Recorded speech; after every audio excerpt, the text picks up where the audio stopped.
Well, hello everyone. It's Duncan Schieb here, and thank you so much for joining us yesterday on the One Course webinar and on virtual storytelling. There is so much information and so much content and stuff that we can talk about.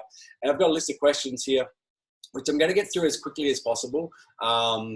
You know, I do have so many, and I'm not going to get probably too involved because I'm going to rattle through them. But please, if there is something that you'd like more detail on, you know, some of these conversations can be an hour long. So I'm going to bring it down into bite-sized pieces as best I can to be able to run through this. So it's an edible format for everyone. But I just want to say, you know, there's a lot of frantic aspects to the fundraising game at the moment, and just, you know, what we're living through at the moment with this pandemic. It's okay to take a breath. You know, we all need to raise money. We have budgets to maintain. We have missions to deliver, operating expenses to cover. But, you know, one of the things is that, you know, a lot of organizations that I work with have everyone they need. They're right there. It's just a matter of building those better relationships. Being a little bit, you know, you don't necessarily have to have an event. There's going to be so many organizations that won't. But, you know, if you're building relationships, 100 phone calls is going to go a long, long way. And you will probably raise more money, and you didn't have to do anything or put on an event or have all the stress and worries of that type of stuff. So it's not going to be for everyone. You know, there are a lot of hoops to jump through when it comes to getting any type of approvals when it comes to events and fundraising. So, you know, it's okay if you don't. You know, happy to talk about what solutions and, you know, looking at it from a major gift role and getting sort of more sustainable long-term gifts from your current set of donors. So we'll run through some of these. The first question is the best platform for virtual events, Facebook Live, Instagram Live, or YouTube, something else. So basically it really depends on your audience and what you're trying to achieve. So you've got to think about the user experience or the audience experience as well with this. And that's vital. If you're on a phone, if you can find my phone, there it is here on this thing. So if you're doing Instagram Live, there's, you know, it's a small screen. You're not going to be wanting to do it for a long period of time. People are going to get annoyed with it, and, you know, it's good for short, you know, sharp pieces in my mind, unless it's, you know, compelling music content that you want to be looking at, and you've got the time to sit down there. You know, I've got a friend at the moment who's in Australia who's a chef. And we're actually doing, you know, lots of short, sharp content on Instagram, and then pushing them into Facebook Live, where, you know, people can sit in front of a desktop. They can live stream it through a TV. There are plenty of other options. They've got a tablet. They can put it there. They can show the cooking. They can see the event, whatever it might be, and not have to do it on the phone. So thinking about the user experience is very important when it comes to what platform. They're all different. They all have technical issues when it comes to delay. You know, issues with music, if you're using music and music rights and copyrights and things like that. So happy to talk about that further. I prefer controlling everything. That's my game when it comes to live streaming or production of events. You know, I want to have my team. I want to have an AV guy. I want to have a switch up. I want to have the cameras set up and run by my team. And then that means I can control all aspects. If there's a problem with streaming, if there's an issue, then I can fix it, which you can't fix through likes of Facebook and YouTube. If there's an issue, then there's an issue, and you're sort of stuck. So that's sort of my mind on that. What is the easiest way for a non-profit to use a combination of live streaming on YouTube and also sharing pre-recorded video content on viewers' screens, such as a mission video or sponsored ad? That's a great question. No different to TV. There are different software and switching available for you. OBS is one. It's open broadcast software. There's Wirecaster. There's another multicaster out there, and there's actually quite a few that there's, I think, one's called Sling as well, which you're able to use as well. And, you know, it does require some technical knowledge. I like to plug the people in that can do that, because it's going to save you time. Once you spend 300 hours on whatever it might be trying to become an expert at it, your ROI is better to employ someone on an hourly rate and have it done for you, because they have the technical experience. They know when something's going to go wrong, they can generally fix it. But there are plenty of good options out there when it comes to making sure you can put pre-recorded videos in along with a live event.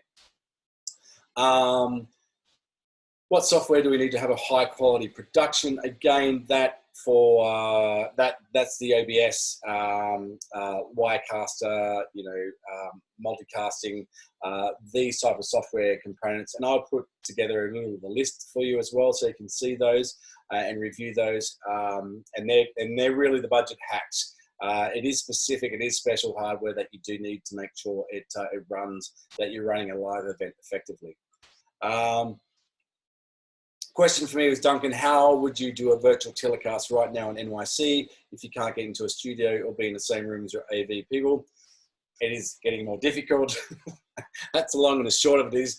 But basically, you'd be using a GoToWebinar. You'd be using, you have to do a DIY. You're not going to be able to get the professional skills of people generally in, unless they have those setups to be able to, and it can be done. But there's a certain technical skill required, as I said before. You can do it through Zoom. Production quality is going to be a lot lower. You can do it through GoToWebinar, and there's other ones that you can do it through. You can do it through Facebook or YouTube, but the problem is, coming down to what sort of event you want to run, how you want to run it, how long you want to run it for, and adding all the production elements that you need to put in it. So, it's not as easy as 1, 2, 3, because but we can do things remotely. Technology allows us to dial in and to log in to backends and software and things like that. So, there is the ability to do it, but I would say, talk to me and let's understand a little bit more about your event and how we can do it. From video content questions, how important is music in the video content? I'm going to talk about, I think it's very important even for a live streaming event. I'm not talking about general video. It's important overall because it's the senses of mood and no different to you listening to a movie score of Hans Zimmer or something like that. You can bring the emotion forward. Music is everything. It's why you see all your commercials and ads. I think it's important to have it, or a performance when it comes to live streaming. So that's my key in it. But then we have to make sure we do cover any issues of copyright. So that's a different question. Another question is, we want to video kids at home, best to do interview style or rehearse them to say a sentence or two. I prefer natural conversation, and you can use that in an interview style rather than, make it feel like it's rehearsed or forced, because it can come across that way, and you want kids just to be natural. So you can drive or give them the right questions to be able to answer. But I don't like it too rehearsed or forced in that nature. How do they recommend we direct our speakers on a technical level remotely? There's a lot of questions there. I'm not 100% sure of what, is that from a live stream standpoint, or are you looking at getting pre-recorded stuff? Because no different to what we saw yesterday, we had 4 of us on there, and so people could be on at various different times and people could see each other. So I'd need a little bit more background on that. Recommendations on how to drive the biggest audience to watch the virtual live stream. Well, that comes down to a combination of everything. It comes down to your marketing budget, no different to you sending out your emails, to your database, to your letters. I'd be doing Facebook posts with boosting. Again, you can do cross promotion through your local businesses and things like that. But this is no different to how you would go out to promote your local event. But we're doing it online, which has a lot better reach. So, really utilizing Facebook marketing, the Instagram, which, they're one of the same, your LinkedIn networks when it comes to that, Google Ads even, if you're looking to get out there and do the right targeting for that. How far out do you announce a telecast? I would probably say give people 6 weeks. Because you've got to make sure that you've got everything coming together. But probably 6 weeks for me. People will vary on that. There's, I don't know if there's a right or wrong, but 6 weeks, is enough to get sort of people, you want it on the calendar. Obviously early on the calendar, the better. And that's another tricky thing, finding the right time, which, it's in the evening, around kids and families and whatever it might be when it comes to that. So there are other things to consider as well.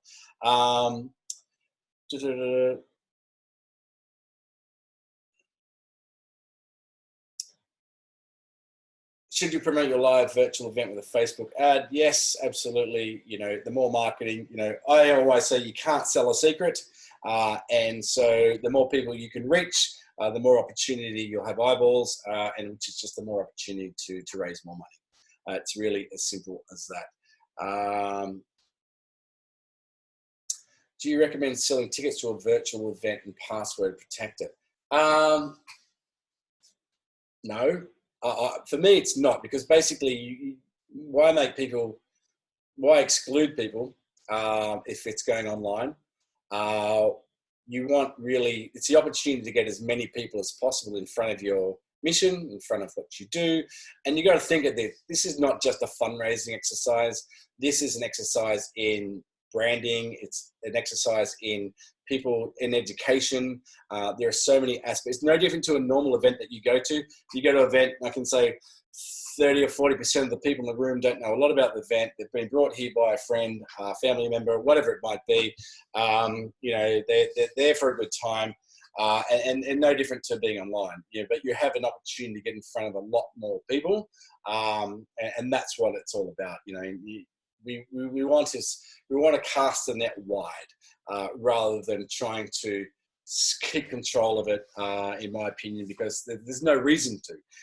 People want to get involved, get on board and buy it. Yeah, great, absolutely, get involved. And the thing is too, like if you're using the software from One Cause, you know, they can register at home. They put the credit card details in. They can bid online. I mean, why? It's an opportunity to capture emails and content and people. So it really is a great opportunity to expand your database and get in front of more people.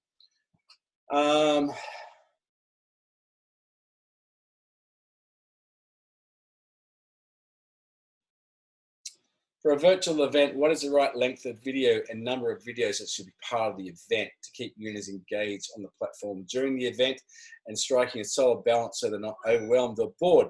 That comes really down to how long your event's going to be. On my slide, which will be available, you'll have a bit of a breakdown. It's a rough breakdown. You can add and plus and minus it. But if you're looking at, you know, a TV show, which is 22 minutes of TV and 8 minutes of commercials, you've only got a short period of time. I would say that, you know, you commission videos a couple of minutes long. You know, you don't need to show, you know, maybe you show 2 videos or 3 videos, which are a total of 6 minutes. Depending on the content and what they're there for. A bit like, you know, every time that I do a paddle raise, I want the most emotional video there before we do the paddle raise. I like to have someone talk, we have the video, and then we get into it. So that's the emotional arc when it comes to fundraising at an event.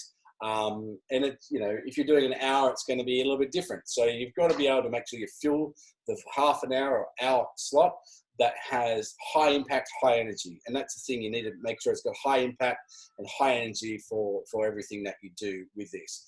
You know, the people that, you know, you've got to cut out people who are not going to add the highest amount of value to this when it comes to, my baby's growing, when it comes to the event, you know what I mean? Like, you don't want the boring, you know, everyone's got to be controlled. They've got a 2-minute speech, it's a 2-minute speech. If they're not over, they can't go over, because this is a TV production. It's a live streamed event. We're on a time shot, so everyone has to be on the same page when it comes to that. Would it be possible for the speakers to share more logistically of how they made it engaging, interactive, as well as how it's... would it be possible for the speakers to share more logistically of how they made it engaging and interactive, as well as how they facilitated the fundraising portion of the live event? Right. Again, it's no different to your current event. You get up as an MC, you'll have someone who introduces it perhaps. Then you'll have your key speaker, which might be you know, someone inspirational from your organisation or something else. And again, if you're using a 44-minute format, for an hour, which is an hour TV slot, you know, you've got to keep it high impact. You want music, and for the the live portion of fundraising, I wouldn't do any live auctions at the moment.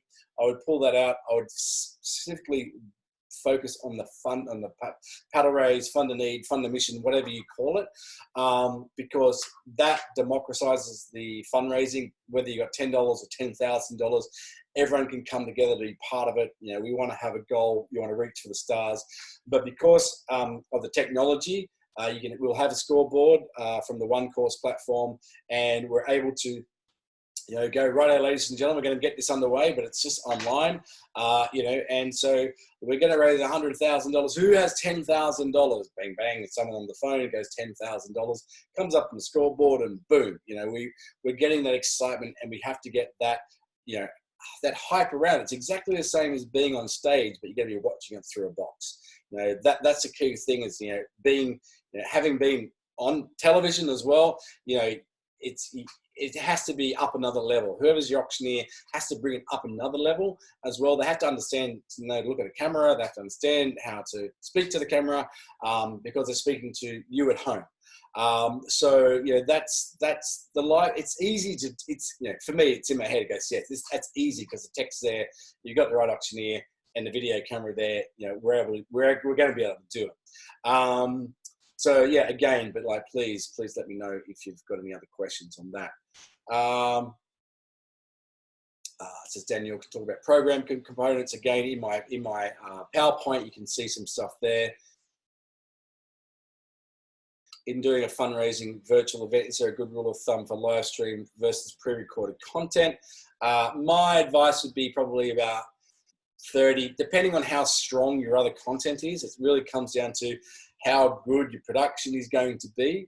I would probably say 30% is probably, someone put here, 30% is probably pre-recorded maybe.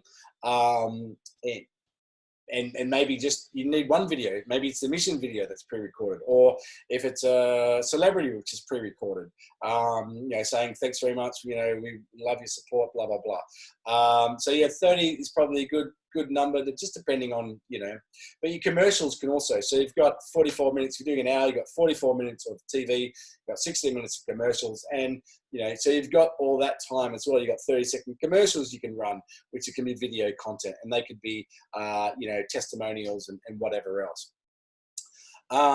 Virtual paddle raise ideas. I mean, for me, it's just as you're doing a normal paddle raise. You know, it's, you've got a goal, you're funding a mission, you're funding whatever it might be, and it's a matter of using your technology correctly on the night through the bidding. And again, like, I've got a great client, Sunrise Association. When we do their events, it is so high energy and it's so much fun. We're all bidding through the phones, you know, and last year at one event, you know, we raised like $300,000. It was huge. And, you know, we have music and it's like going to a basketball game or a sports game. So, you know, I mean, you're not trying to reinvent the wheel there, you know, keep it simple. People want to have the levels, they know how to give, they want to give. And especially if you've got all the people from previous years, they're the people who donated last year and the year before and the year before that. I mean, you've got the data there, you've got their email numbers, email addresses, you've got their phone numbers. They're the people you want to be curating and building the better relationships with, so that you can raise the most money. They're the ones you've got to be on the phone with. You know, they're the ones that are going to give you money. So don't be afraid to pick up the phone, because they're major gift people. I mean, like, a lot of these people might just give at galas and they're giving 10 grand and 5 grand, and they're big numbers for a lot of organizations. So they're your major gifts. So making sure you're building out that relationship with those people is highly important.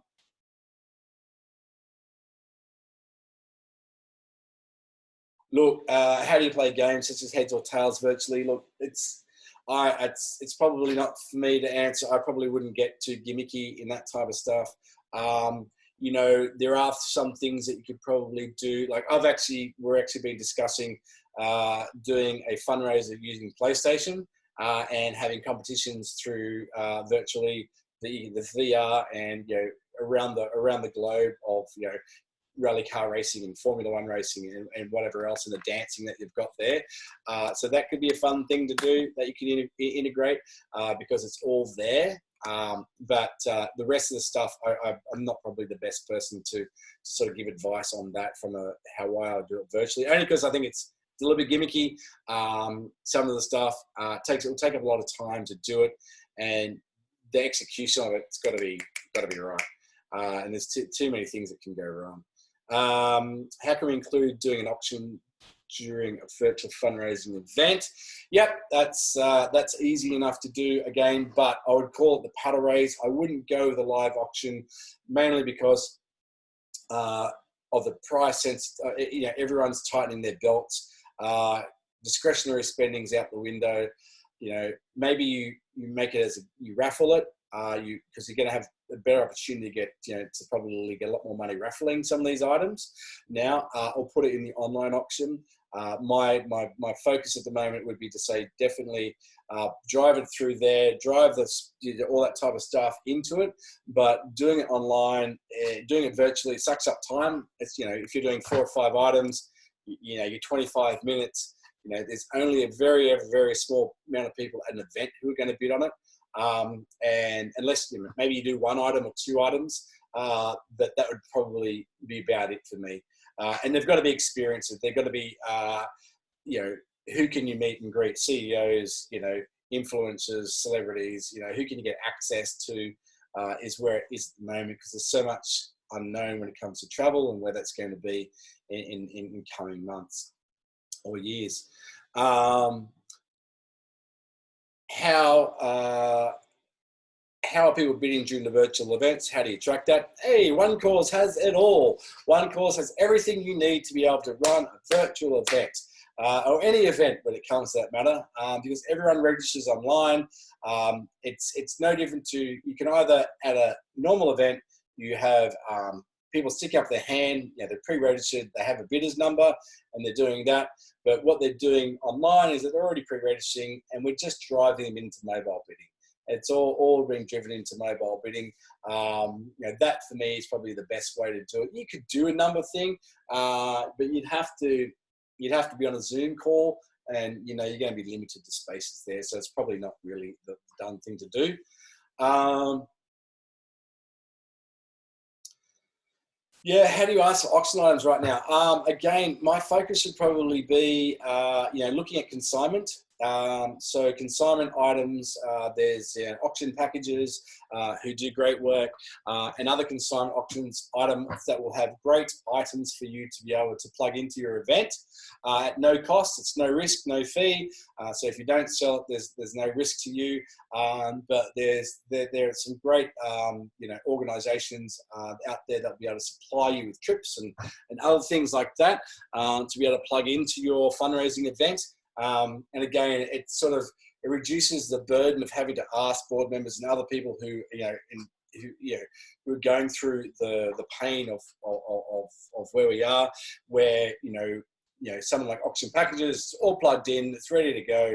It's no risk. You can do it a various amount of ways when it comes to marketing, sales, tickets, auction, live auction, online auction, raffles, whatever it might be.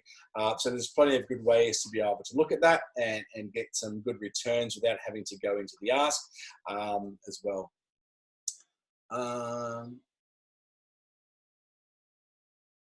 What's a reasonable? So Danielle shared the expenses for a virtual event are a benefit. How does gross revenue of virtual events compare to live events? What's a reasonable target set for first time virtual event?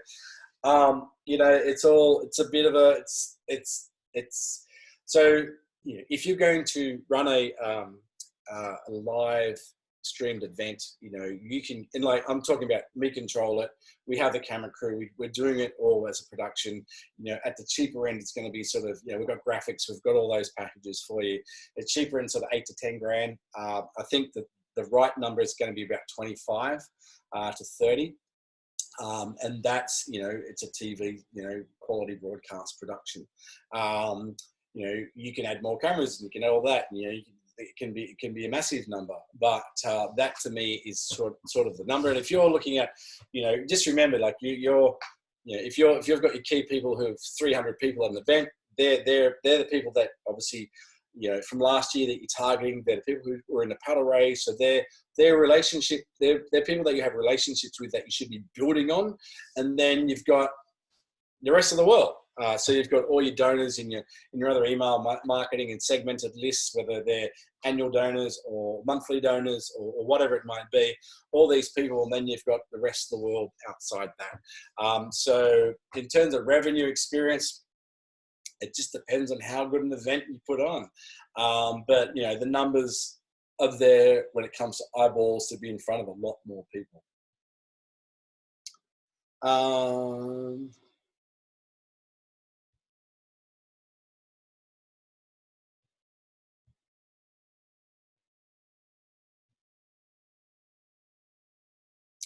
What else do we have here?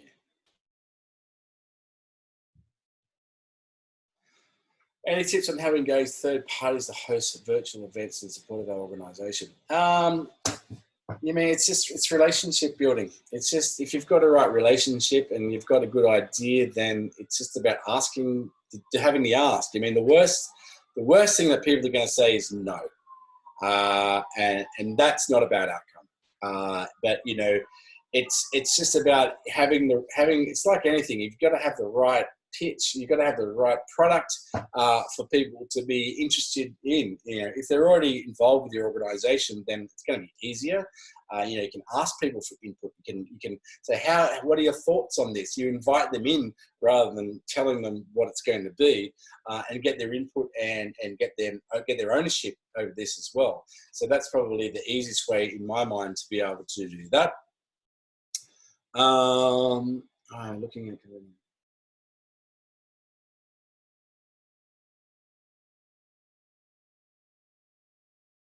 What's the best platform to control access to the live stream of the band? Right, okay. How looking converting our Green Space Blues Jam event to a live stream of the band and online silent auction. It's already scheduled for early June. What is the best platform to control access to the live stream of the band? Okay, that's great that you've got that already organised. That's a conversation which has a bit more technical discussion to it. So Daniel, if you'd like to have a call, let's find out what you've got, where you're going to do it, and then we can sort of work out the best way for you through that as well. And aside from the events, we are trying to get our content right now to remain relevant and keep busy with learning Boys and Girls Club. We do not have that budget. Oh, that's one John's going to answer. Do you have a favourite way to show broad community in video? I work for a school. Yeah, no, I think from a school, it's about, you can get your phone, you can get it to, all the parents can basically, record their kids. You can have 10 or 15 things that you may want them to say, or you ask them questions to say, whether it's about the school. It's like, because of you, I've been able to, it could be a scholarship thing. If you're raising money for scholarships, a good way of being able to do that is be able to get those kids that have been recipients of the scholarships that may not have been able to go to that school, to talk to them, because of you I've been able to do X, because of you I've been able to achieve Y, all those type of things, allow you to sort of show that broad community support. And people love to see kids having fun and playing and, achieving. And so if you can get that across, again, it only needs to be 30 seconds on a video, on a phone. Make sure it's pointed that way when you record it, and it's easily emailed in. I think that is pretty much it at the moment. But please, there's so much stuff in like production and all these events and virtual events is how long is a piece of string. It's not going to fit everyone. There are so many variables when it comes to it, and that's within your own organization. Never mind, just running a virtual event. You can do an online auction anytime you want. You have one cause, you can do that, and you can market it, and you can push it out there. You can ask for donations. You don't need me to do that. You don't need anyone to do that. You've got the platform there to be able to do a lot of that. It has great peer-to-peer stuff, so make sure you're checking out how you can use that as well. But yeah, there's so many great stuff within the One Cause platform that you've got to look at and understand. It really is the best investment. Not just from a back end, it saves you hundreds of hours in administration. It makes sure you're compliant with things like financial data and information of your clients. And then for me, at the front end, as an auctioneer, MC, it helps me make more money. I mean, the ROI on it is massive.